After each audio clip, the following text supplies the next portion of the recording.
चलिए इंट्रोड्यूस करते हैं डेफिनाइट इंटीग्रेशन। वेल, क्या होता है डेफिनाइट इंटीग्रेशन, ये समझने से पहले एक सिंपल लॉजिक बताता हूं। देखिए, अगर मैं कोई भी इंटीग्रेशन का क्वेश्चन सॉल्व करूं, लेट्स से एक इंटीग्रेशन का एकदम सिंपल सा अलजेब्रा का फॉर्मूला, इंटीग्रेशन ऑफ 1 dx क्या है? Integration of 1 dx is what? x plus c। मेरा नेक्स्ट क्वेश्चन है, सर वो c क्यों है? तो ओरिजिनल फंक्शन में कुछ कांस्टेंट होते हैं, जब हम उसका डेरिवेटिव लेते हैं और फर्स्ट डेरिवेटिव पे आते हैं तो कांस्टेंट का डेरिवेटिव 0 हो जाता है। तो जब फर्स्ट डेरिवेटिव से हम फंक्शन पे आते हैं तो उस कांस्टेंट की वैल्यू हमें नहीं पता चल पाती। उस कांस्टेंट को कॉम्पेंसेट करने के लिए हम c लेते हैं, और इसीलिए जो इंटीग्रेशन हम चलाते हैं उसे हम इनडेफिनाइट इंटीग्रेशन बोलते हैं।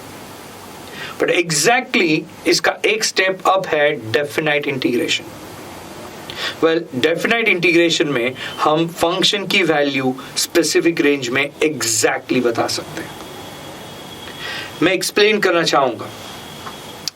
Integration from a to b f of x dx, ये डेफिनाइट इंटीग्रेशन का क्वेश्चन है। आप बोलोगे कहां से पता चला सर आपको? तो नोटिस कीजिए, अब इंटीग्रेशन के सिंबल को आपको लिमिट है a और b। सो ये जो इंटीग्रेशन जा रहा है ये हैप्पजार्ड या कोई भी नंबर से कोई भी नंबर तक नहीं जा रहा है, a टू b स्पेसिफिक जा रहा है। सो अगर मैं आपको इसका मीनिंग समझाऊं तो इंटीग्रेशन मतलब यूनिफॉर्मिटी, सबको जोड़ना। सो लेट्स से ये फंक्शन का एक कर्व है, करेक्ट? इस कर्व पे एक पॉइंट है x इक्वल टू a और x इक्वल टू b। तो जब मैं integration from a to b बोलता हूं, ये कर्व का जो एरिया है वो मैं हैंडल करने की कोशिश करता हूं, इंटीग्रेट करने की कोशिश करता हूं, इकट्ठे कैलकुलेट करने की कोशिश करता हूं। सिंपल भाषा में बोलूं तो एरिया अंडर द कर्व देखने की कोशिश करता हूं। So integration from a to b, जैसे ही इंटीग्रेशन को लिमिट्स आ जाएंगे वो क्वेश्चन इनडेफिनाइट से निकल के डेफिनाइट में आएगा।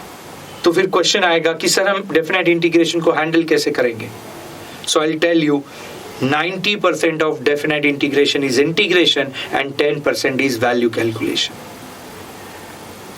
चलिए डेफिनाइट इंटीग्रेशन का पहले फॉर्मूला कंप्लीट करते हैं और उसका मीनिंग और उसका ट्रिक याद रखने की कोशिश करते हैं। So what is definite integration? Integration from a to b f of x dx, ये डेफिनाइट इंटीग्रेशन है। कैसे करेंगे? तो इसका f of x फंक्शन का जो इंटीग्रेशन है वो ढूंढेंगे, that is g of x।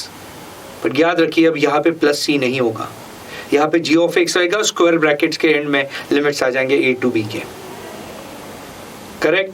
अब इसकी वैल्यू कैसे ढूंढेंगे? तो एकदम सिंपल ट्रिक है, आप सब भी मेरे साथ दोहरा सकेंगे।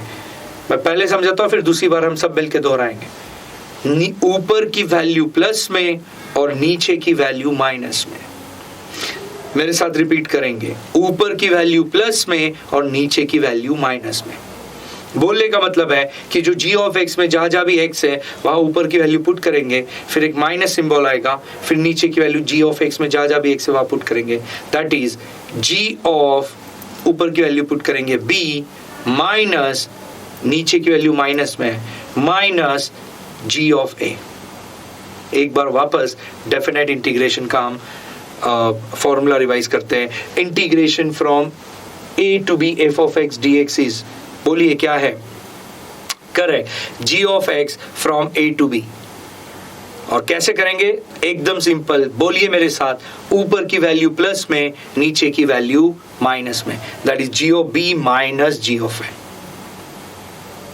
इसका ग्राफिकल मीनिंग है कि हम दो लिमिट्स के बीच में का फंक्शन को इंटीग्रेट कर रहे हैं, यूनिफॉर्म बना रहे, एक बना रहे। लेट्स से ये फंक्शन है तो x इक्वल टू a और x इक्वल टू b, ये दो लिमिट्स है। इस लिमिट्स के बीच का जो भी एरिया है उसको हम एक बना रहे हैं, इंटीग्रेट कर रहे हैं, जोड़ रहे हैं, यूनिफॉर्म कर रहे हैं, correct? So a to b ये उसका मीनिंग हो जाएगा। So what is definite integration? Well, basic concept of definite integration is 90% integration, 10% definite integration value calculation. Here we can exactly identify the value of the function between 2 points. The formula is integration from a to b f of x dx is, correct, g of x from a to b. और trick है ऊपर की value plus में नीचे की value minus में, that is g of b minus g of a।